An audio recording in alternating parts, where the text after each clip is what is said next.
Back here on Our Community, I'm now talking to Susan Heath. She is the city clerk for Coldwater, and we're here talking about election time. It's coming up November 4th, Tuesday, and you need to get out and exercise your right to vote. And Susan, there's a number of things going on with the election coming up, but let's just start for the people in Coldwater only. Let's talk about where they vote and all that.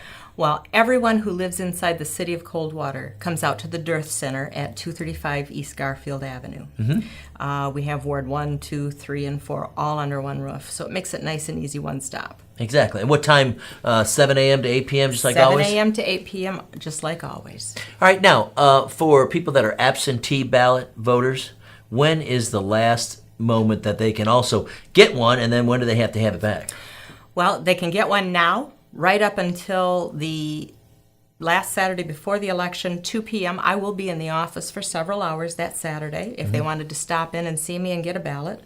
They can do absentee ballot up until 2 p.m. that Saturday. Okay. And they need to return it by 8 p.m. on Election Day. If it doesn't come in before 8 p.m., close of polls, it doesn't get counted.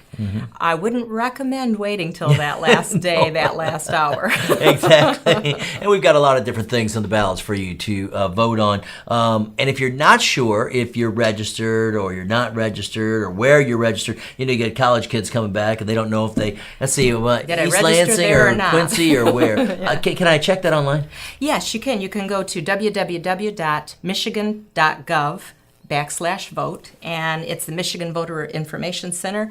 At that point, you can put in your name, your birthday, your personal information, and it will pull you up where you're at, where you're registered. It'll tell you where your precinct to vote is. It'll tell you who your clerk is, give a phone number and address if you need to contact your clerk, and you can even pull up and view or print a sample ballot, which you can then have and take with you, mark it, and figure out how you want to vote when you come into the polls. All right. And if you would like to print out a sample ballot, there's a lot of people that like to look at things before they go in and actually vote. They can do that too, can't they? That's exactly what they can do at this site, www.michigan.gov/vote. All right. And there's some important things on the ballot this year. Of course, the governor and lieutenant governor. What else is going on? Secretary of State, Attorney General. We have state and federal representatives. We have some judicial. We also have on this election our Board of Regents and school state education boards. We have school board. There are 3 school board members up for election in this election, and they only have 1 candidate that is on the ballot. I understand we may have some write-ins. We also have 2 state proposals and 2 local proposals. All right, so there's a lot to vote on. And, as we take a look at this, one of the state proposals deals with wolf hunting. For some people, well, I don't know, it really doesn't make a difference to me. But you need to get educated just a little bit. And there's all kinds of information online for people to look at, isn't there? There is, in fact, that same website that I mentioned. When you pull up and view your sample ballot, there are some links to some of the candidates, some of the proposals, so they could do some research right there where their ballot is viewable. One of the things here in Coldwater is the firefighter staffing levels. So that's going to be on there, and that really is going to come down to you being educated and deciding which way you want to go, yes or no, or the staffing levels. Is that correct? Yes or no, yes. Okay. All right. And the final one that's going to be on there is the city bond for the streets? Yes.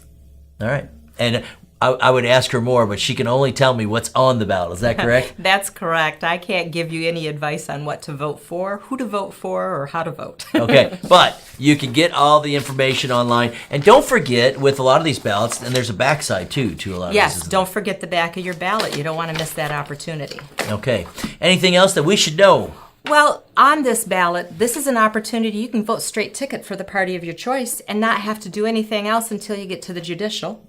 Or you could vote a straight ticket and then vote for individuals of other parties. It doesn't spoil your ballot. Or you can skip the straight ticket and just vote for the individuals of your choice. And a lot of people don't understand how that is all played out, but that's a question you can ask your election inspectors on Election Day as well.